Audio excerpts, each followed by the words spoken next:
Assalamualaikum warahmatullahi wabarakatuh. Nami Abdi Nabila Sahda di kelas 12 MIPA 3. Pandawa jeung Kurawa. Prabu Pandu Dewanata teh hiji raja ti Karajaan Astina. Anjeunna boga putra 5 sadulur anu baris katelah Pandawa 5. Anu dilahirkan ti dua istrina nyaeta Dewi Kunti jeung Dewi Madrim. Eta Pandawa 5 ti nu panggedena nepi ka pangleutikna teh nyaeta Yudistira, Bima, Arjuna, Nakula, jeung Sadewa.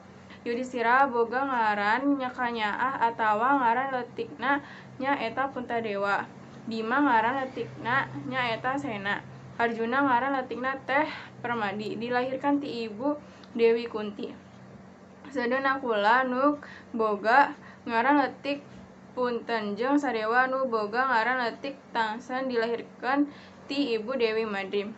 Hanjakal Pandu Dewanata tilar keur ngora keneh sarta barudakna masih laleutik. Alatan barudakna tacan bisa nyarekel kadali pamarentahan pikeun ngahayeuh dayeuh ngolah nagara Karajaan Hastinapura.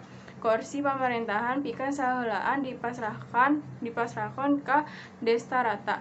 Salaku lance Pandu Dewanata jaga lamun palaputra Pandawa 5 geus sawawa mangka Hastinapura baris dipasrahkeun ka aranjeunna salaku pawaris hak tahta anu sah. Destarata teh fisikna teu samapurna dua panonna teu ningali alias lolong. Salian ti eta pamandeganana kurang kuat, gampang robah, gampang diasut, tur gampang diolo ku barudakna anu jumlahna 100 katelah palaputra Kurawa. Ampir sakum palaputra Kurawa miboga watek goreng, kayaning hasut, sirik pidik, sarakah, tukang bohong, tukang fitnah, jeung lian-liana. Rencana pamasrahan tahta Hastinapura ka palaputra Pandawa putra Pandu kahalang ku Dewi Gandari salaku pamajikan Destarata jeung salaku indung palaputra Kurawa. Dewi Gandari satekah pola rumaku kumaha carana sangkan tahta Hastinapura teh jaga teu rakrak ka palaputra Pandawa salaku pawaris sah, tapi rakrak ka pihak Kurawa salaku palaputra manehna. Ambisi Dewi Gandari dirojong ku adina nu ngaranna Haryasuman nu katelahna Patih Sangkuni. Hiji patih di Karajaan Hastinapura. Patih Sangkuni boga pikiran yen sangkan tahta Hastinapura bisa dicekel ku pihak Kurawa, mangka Pandawa 5 kudu disingkirkeun ti Karajaan Hastinapura. Ti baheulana Pandawa 5 sok leuwih punjul ti batan Kurawa. Boh tina kaparigelan mainkeun pakarang kapunjulan kapribadian tur elmu pangaweruh boh kabatina atawa kanagaraan. Hal ieu ngalantarakeun mumusuhan di antara marenehna leuwih ngabebela. Puntadewa atawa Yudistira unggul dina widang sastra jeung kanagaraan. Bima punjul dina widang mainkeun ganda.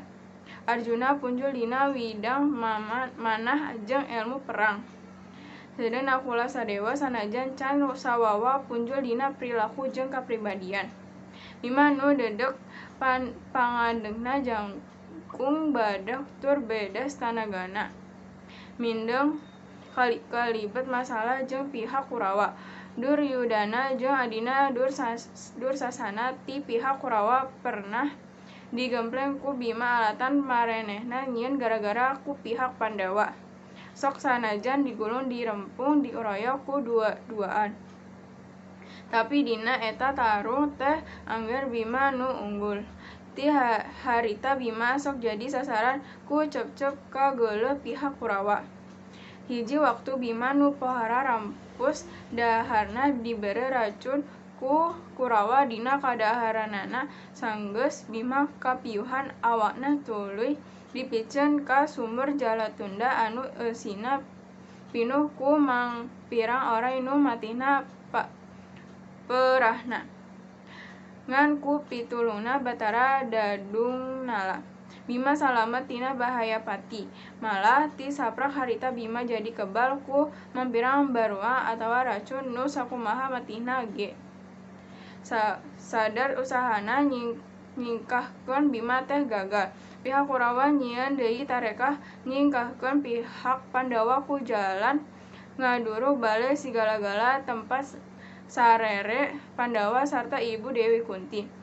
Eta tarekah gagal deui alatan Pandawa ditulungan ku Batara Narada, Sang Hyang Antaboga jeung Yama Widura.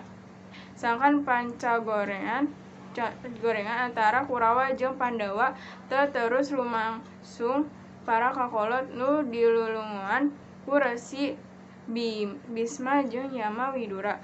Mere tarekah ka Destarata sangkan Pandawa 5 dibere leuweung galedengan nu katela Wanamarta.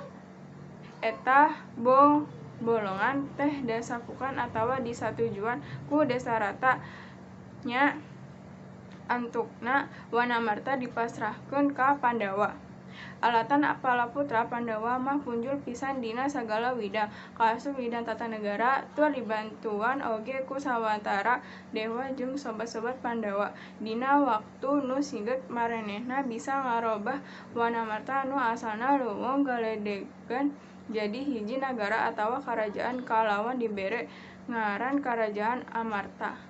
Tur boga paser daya atawa ibu kota nu dibere ngaran Indraprasta beuki lila Amarta beuki maju.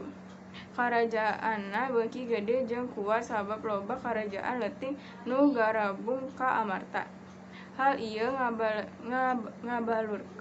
ngabalukarkeun rasa cocok Kurawa ka Pandawa beuki mahabu antukna.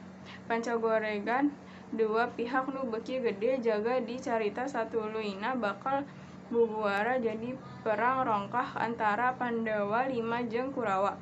Katelah perang Baratayuda di padang Kurusetra. Sekian dari saya. Wassalamualaikum warahmatullahi wabarakatuh.